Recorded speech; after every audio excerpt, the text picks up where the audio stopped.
Yes. Whoever heard of this kind of predictions, right? 5. If I made 10, you would say this guy belongs out of this world. Scholars tell us that in this Judeo-Christian scriptures, there are 600 that have come true. 322 regarding one single individual.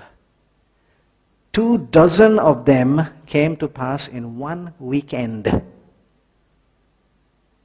I believe that when a challenge is thrown out, and if we are honest in our search, like we said we were going to be, then if the evidence comes to us, we must accept the evidence. That here is a book, here is a writing that did throw out a challenge and met its own challenge in a very impressive way, and there is no other literature on earth that can equal this kind of a performance. There are prophecies in other literature. I'll give you an example. None of them are predictive prophecies. In other words, the prophecies was made here, and we saw its fulfillment right here, and it's independent one from the other. For instance, one from the Hindu literature. Vishnu, their god, the preserver god, comes down to this earth once in every age. The total number is supposed to be 10. There will be 10 incarnations of the god Vishnu. 9 have taken place. Therefore, the 10th has been predicted. And they're predicting his name too. His name is Kalkin. Kalkin is going to come 230,000 years hence. Now, how can I check that out? You see, it's a prophecy, but it's not called predictive prophecy because I can't really check it out. The Islamic literature does have a prophecy.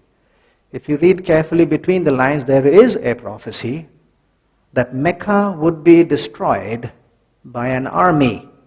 And the writer of that prophecy is Muhammad. He writes the prophecy, and then he takes his army and destroys Mecca. Once again, they are not independent. Whereas this literature, in its predictive prophecy, is independent when it says what it says. And we can check it out. And you can check it out historically. When we go to the founders tomorrow, you will see that it seemed to be that, it's out in front. It did make me uncomfortable because I am a physician. I do read my own literature in the periodicals, the medical periodicals. And if it is too much to one side, it's always suspect. If the numbers are too big, it's always suspect. So when it started this way, I really got a little uncomfortable. And then I stopped my search at a certain point and I said, no, I'm not going to just ask any old question. I'm going to specifically look for factors in which this man doesn't come out in front. And tomorrow we'll look at 3 factors in which he simply doesn't come out in front. So you may think that I'm just pushing it all out in front, but let's look at those factors as well. We'll look at them tomorrow. Right now, let's finish this. One top feature. In the Quran is the language that is supposed to be a top feature. When they listen to it, they feel enveloped in the divine dimension of sound. There was one time when one of them was so mad with Muhammad that he wanted to kill him. He took his sword and walked down the street looking for Muhammad, and he said, he's a heretic, I'm going to kill him today. Somebody directed him back home. When he went home, he saw that the Quran of all things was being read in his own house. He was so angry with those who were reading that he physically abused them and punched them and chased them out. But when they ran, they left the Quran on the floor. It was turned to the 20th chapter. He picked it up and he read, and this is what he said. How fine and noble is this speech, he said wonderingly. And this Muslim was felled, brought to his knees by the beauty of the Quran, which reached through his passionate hatred and prejudice to an inner receptivity that he had not been aware of. He put the sword back in its sheath, walked down the streets to look for Muhammad, and when he found Muhammad, he knelt before him and said, from now I am a Muslim. 1 hour changed his whole lifestyle and life thinking because of the beauty of the Quran. Wow? No? Yes, it is wow. Of course it is wow. And yet in the Quran, the Muhammad is called the Ummi prophet or the unlettered prophet. Muhammad could neither read nor write. He was illiterate. And that is why it is called the Quran.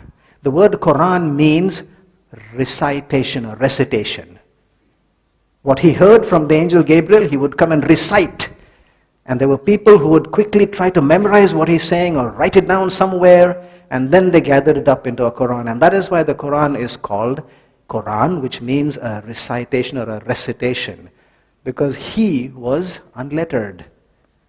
The language of the Quran then is amazing, exquisitely beautiful, and possibly supernatural. Hinduism, its deep philosophy is definitely one of the top features. Hindu sages have given to mankind one of the most sophisticated systems of philosophy ever devised. That's from the National Geographic.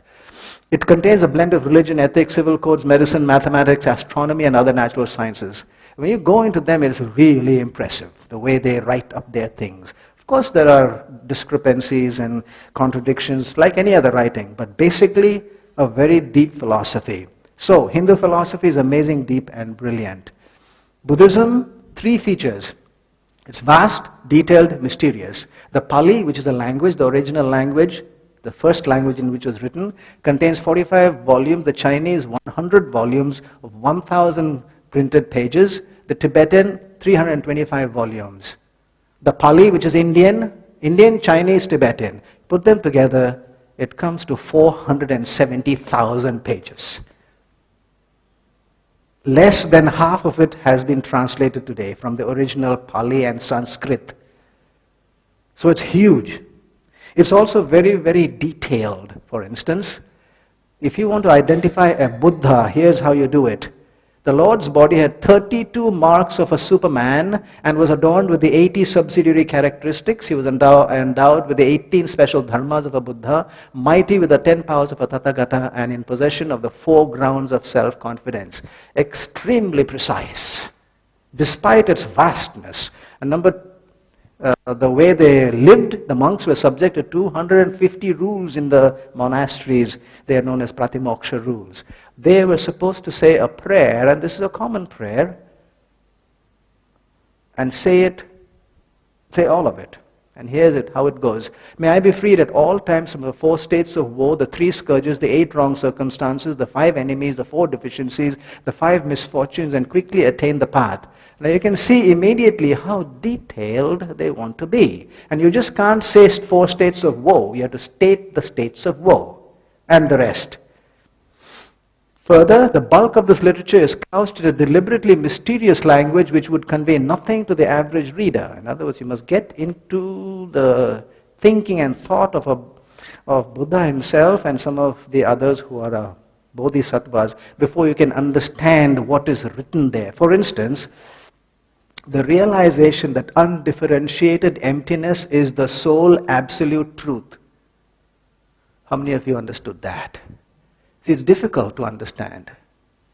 Nirvana is therefore that mental state in which one realizes that all things are really non-existent. It is not easy.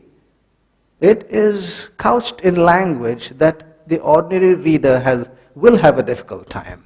So it is vast, it is detailed, precise, and very mysterious. Buddhism then is amazing, awesome, and mysterious, possibly supernatural. Judeo-Christian, again I put these 2 together for the way in which this feature comes out. It's a complex book, 66 individual books, written over 1400 years. The spectrum is really vast. Kings, military generals, peasants, philosophers, fishermen, tax collectors, and the rest. Now what I'm going to show is a feature, and it is called cross-referencing or attesting.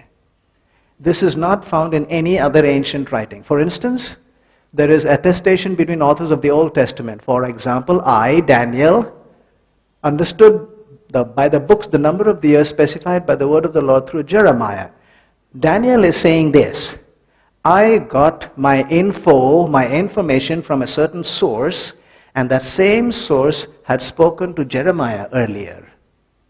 That's his attestation. You get it between authors of New Testament too. Peter is attesting Paul.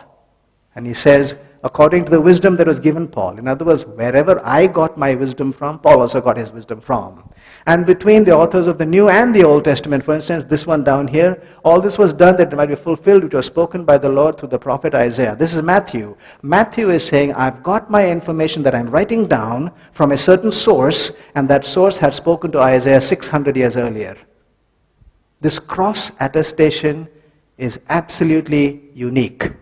There is no other literature on earth that has this kind of cross attestation. So, attesting. And so, we are just accepting what the writings are telling us. We are not saying it's true or false. Just put it out there. If that's the case, and we've accepted the other features as really valid, then let's accept this also and say that the Lord was a source throughout the writing of the Bible.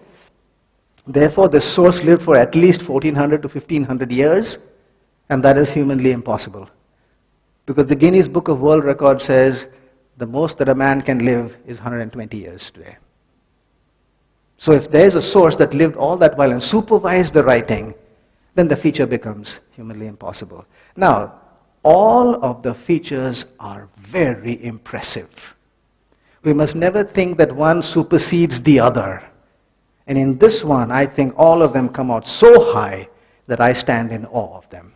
Let's close for this evening and come back at 7 o'clock or before 7 o'clock tomorrow. We will go through what I said. Now, the founders, the flesh and blood founders, do they lead? Do they go back? We will look at them tomorrow. Please come.